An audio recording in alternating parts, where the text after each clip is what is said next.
नमस्कार, मी लतिका। आज मी तुम्हाला कारळ्याच्या चटणीपासून गवारी बनवून दाखवणार आहे। तर त्यासाठी बघा 1 चमचा कारळे घेतलेले ते आणि स्वच्छ नीट करून घ्यायचे, त्यात बारकी रेती खडे वगैरे असतात। त्यासाठी बघा गवारी घेतलेली आहे, लसूण पाहिजे आणि आपल्याला शेंगदाणे पाहिजेत। कढई गरम करत ठेवली आणि त्याच्यामध्ये बघा ही कारळे टाकून घ्यायचे। कारळे सगळीकडे भेटतात, म्हणजे आता हे कुठं भेटतील काय तर सगळीकडे भेटतात। ह्याच्यामध्ये बघा थोडंसं जिरे, एक अर्धा चमचाला बी कमी थोडंसं जिरे। आता हे आपल्याला हलकसं भाजून घ्यायचं। आता हे भाजलेलं कळत नाही बघा, तर थोडंसं चटचट चटचट आवाज आला की काढायचं। जर करपलं नाही हे तर मग ते चांगली लागणार नाही भाजी। तर हलकसं भाजून घ्यायचं एकदम। कढई गरम झाली की टाकलं, हलवलं काढलं तरी लगेच चालेल। बघा अशा पद्धतीत चटचट आवाज येतो, पण लगेच काढून घ्यायचं, लय वेळ ठेवायचं नाही ना, ते हे कडू होतात। मग आता कारळे आपण खलबत्त्यात टाकून घेऊया। कारळे आणि जिरं जे होतं ते खलबत्त्यात टाकून घेऊया असं। आणि ह्याला पहिलं हलकसं आपल्याला कुटून घ्यायचे। कुटून घेतलेले आहेत बघा, तर अशा पद्धतीत कुटायचे, चुरा झाला पाहिजे, अख्खे अख्खे नाही राहिले पाहिजेत। आता ह्याच्यामध्ये आपल्याला लसूण टाकायचे, 7 ते 8 पाकळ्या लसणाच्या आहेत त्या। आणि बघा हे शेंगदाणे आहेत। आता कारळ्यामध्ये कसं असतं माहिती आहे का, थोडीशी चटणी टाकायची। जर तुम्हाला कारळ्याची चटणी जर बघायची असेल तर माझ्या चॅनलवर आहे, त्याची पण लिंक मी ह्याच्यात देते। थोडीशी टाकणार आहे, जास्त टाकणार नाहीये। आणि ह्याच्यामध्ये थोडंसं मोठं मीठ, तर हे पूर्ण मी आता ही भाजीला वापरणार आहे। तर आता हे मी कुटून घेते। कुटून घेतलेलं आहे, आता मी दाखवते तुम्हाला किती कुटायचं ते।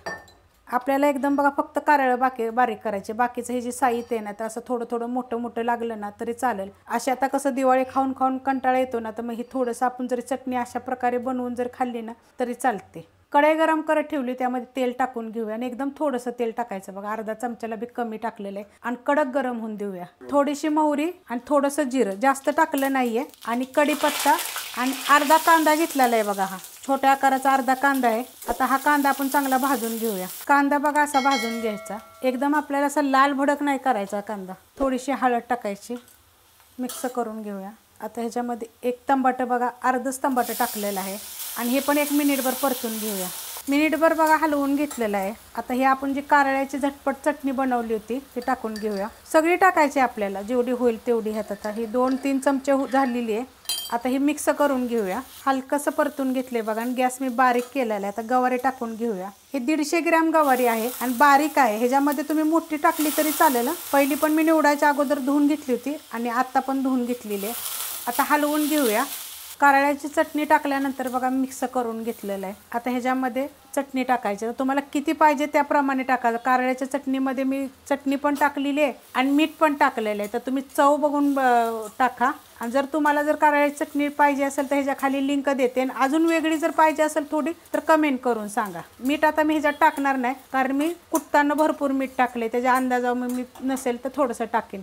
तर ह्याच्यामध्ये बघा थोडंसं पाण्याचा शितोडा टाकायचा आपल्याला, एकदम थोडासा, जास्त टाकायचं नाही आहे।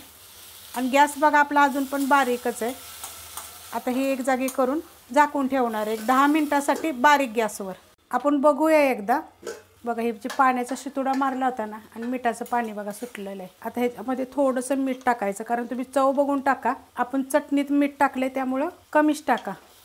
आता मिक्स करून घेते। अजून काय गवारी आपली शिजलेली नाही आहे बघा, मी 5 ते 7 मिनिटातच उघडलेली आहे, एकदम बारीक गॅस आहे आपला। आता हे मी परत झाकून ठेवते आणि आपण 10 मिनिटांनी बघूया। 10 मिनिटं होऊन गेलेत, आता आपण बघूया बघा किती मस्त अशी झालेली आहे आणि गवारी शिजलेली आहे बघा। आता ह्याच्यामध्ये आपण थोडीशी कोथिंबीर टाकून घेऊया आणि हलवून घेऊया। अशी ह्याच्यापेक्षा जर फडफडीत केली तरी चांगली लागते, पण अशी जर वरण भात भाकरीवर चपातीवर खायला एकदम मस्त लागते कारळ्याची चटणी संगट। आणि एवढे कारळे टाकायचे, 1/2 किलो गवारी जर असेल का नाही तर 1 चमचा भरून टाकायची, त्यापेक्षा जास्त टाकायचे नाही, मग त्याची चव एकदम कमी होते। म्हणजे अशी कारळं लागतात, त्यासाठी 1च चमचा टाकायची। त्यात अर्धा जरी टाकला तरी पुष्कळ होतात जर देशी असेल तर। तर अशा पद्धतीने बघा मी तुम्हाला गवारी दाखवलेली आहे। रेसिपी आवडली की लाईक करा, सबस्क्राईब करा, कमेंट करा आणि शेअर बी करा।